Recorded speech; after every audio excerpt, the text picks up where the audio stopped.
नमस्कार दोस्तों, स्वागत है आपका हमारे इस YouTube चैनल में बैंकिंग एंड बिजनेस अपडेट्स। दोस्तों, जैसा कि लास्ट वीडियो में हमने बताया था कि IB और UFB के बीच 2 जून 2023 को मीटिंग शेड्यूल थी। ये मीटिंग अपने तय समय पर कंप्लीट हुई और उसी मीटिंग के minutes all India bank officer confederation द्वारा 22 जून 2023 को सर्कुलर इशूड करके मेंबर्स को कन्वे किया गया है। तो आइए देखते हैं कि क्या इन्फॉर्मेशन शेयर की गई है। तो यहाँ सबसे पहले पॉइंट में इन्होंने लिखा है कि IBA के साथ बैठक से पहले UFB की बैठक हुई, जिसमें सभी यूनियंस के रिप्रेजेंटेटिव मौजूद थे।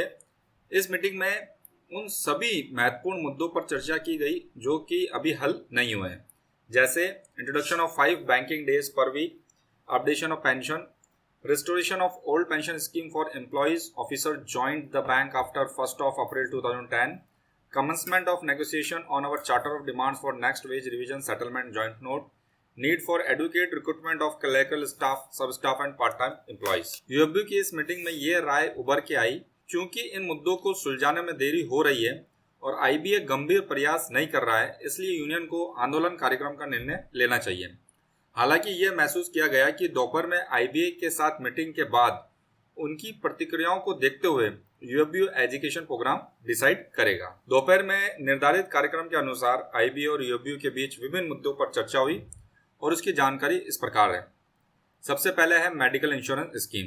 मेडिकल इंश्योरेंस स्कीम के संबंध में IBA को लिखे अपने पत्र के क्रम में यूनियन ने अपने सुझावों को विस्तार से प्रस्तुत किया, जैसे clubbing the policies of in service employees and retirees, working out a base policy with defined risk coverage, graded bed charges, cap on reimbursement for certain specified treatments like cataract operation, old age alignment, etc., and premium for this base policy to be borne by the banks, and further top-up scheme on optional basis for which the additional premium will be paid by the retirees, method to avoid GST on the premium, etc. IBA ने इन सब सुझावों की जांच करने का आश्वासन दिया है। आगे यहाँ लिखा है कि IBA ने बीमा कंपनियों और बिडर्स की भागीदारी बढ़ाने के लिए एक सुझाव दिया है, जिससे प्रीमियम दरें अधिक फेवरेबल होंगी। प्रस्ताव में रिटायर्ड और वर्किंग कर्मचारियों के लिए एक समान नीति विकसित करना शामिल है, जिसमें बैंक स्तर पर कोटेशन प्राप्त किए जाएंगे। वैकल्पिक रूप से पॉलिसी कवर का विकल्प चुनने के बजाय मैनेजमेंट अस्पताल में भर्ती होने के खर्चों की रियम्बर्समेंट पर विचार कर सकता है। IBA ने सूचित किया कि वे इन मुद्दों पर आंतरिक रूप से आगे विचार विमर्श करेंगे।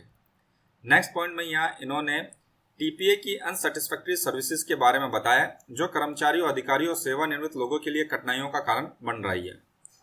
यूनियन ने IBA को बताया है कि बीमा कंपनी के साथ पॉलिसी को अंतिम रूप देते समय इन मुद्दों को उचित रूप से संबोधित करने की आवश्यकता पर जोर दिया जाए। इसके अतिरिक्त यूनियन ने TPA द्वारा मूल बिल जमा करने के बाद भी बार बार अनुरोध करने की शिकायतों पर प्रकाश डाला है।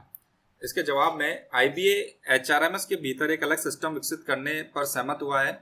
यह सिस्टम ओरिजिनल बिलों को ऑनलाइन अपलोड करने की अनुमति देगा, जिसे मैनेजर द्वारा ऑथराइज किया जा सकेगा। नेक्स्ट पॉइंट में इन्होंने यहाँ 5 डेज बैंकिंग के बारे में बताया कि यूनियन ने IBA को सूचित किया है कि 28 फरवरी 2023 को हुई चर्चा के बाद भी 5 डे वीक बैंकिंग की हमारी मांग के संबंध में कोई प्रगति नहीं हुई है। आगे उन्होंने लिखा है कि इतने महत्वपूर्ण मामले को सुलझाने में हुई देरी से हमारे सदस्यों में चिंता बढ़ गई है। IBA ने हमें आश्वासन दिया है कि वे इस मुद्दे पर अपना पूरा ध्यान दे रहे हैं और वर्तमान में इस पर काम किया जा रहा है। हालांकि IBA के इस जवाब पर यूनियन ने अपना असंतोष व्यक्त किया है और IBA को सूचित किया है कि इस संबंध में धैर्य बनाए रखना हमारे लिए चुनौतीपूर्ण होता जा रहा है। आगे यहाँ इन्होंने पेंशन अपडेशन के बारे में बताया है।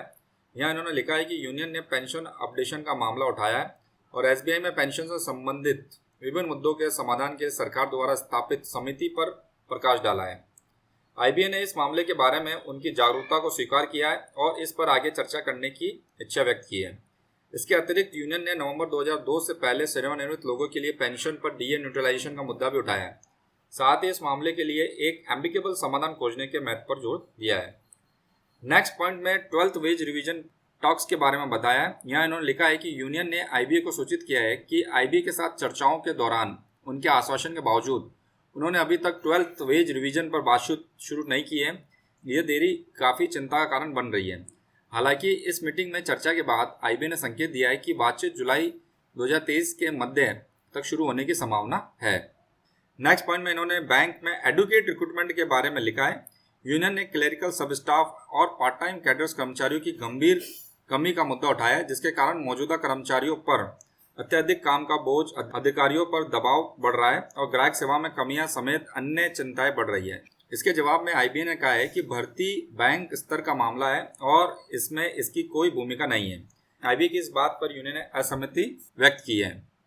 और लास्ट में इन्होंने लिखा है कि further development will be informed in due course. It also has been decided to hold the next meeting of the UABU at the earliest to decide further on these issues. In meetings में ठोस निर्णयों की कमी और प्रस्तावों के लगातार टलने से बैंक कर्मचारी निराश महसूस कर रहे हैं।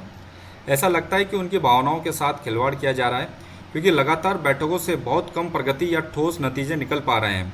यह स्थिति सवाल पैदा करती है कि इन मुद्दों को हल होने में कितना समय लगेगा और कोई सार्थक कार्रवाई करने से पहले कितनी और बैठकें आयोजित की जाएगी। खैर दोस्तों, ये तो आने वाला समय ही बताएगा। हम हमारे यूट्यूब चैनल पर इस तरह की इन्फॉर्मेशन पोस्ट करते हैं। अगर आप भी इसी तरह की इन्फॉर्मेशन जुड़े रहना चाहते हैं तो आज ही हमारे यूट्यूब चैनल सब्सक्राइब करें।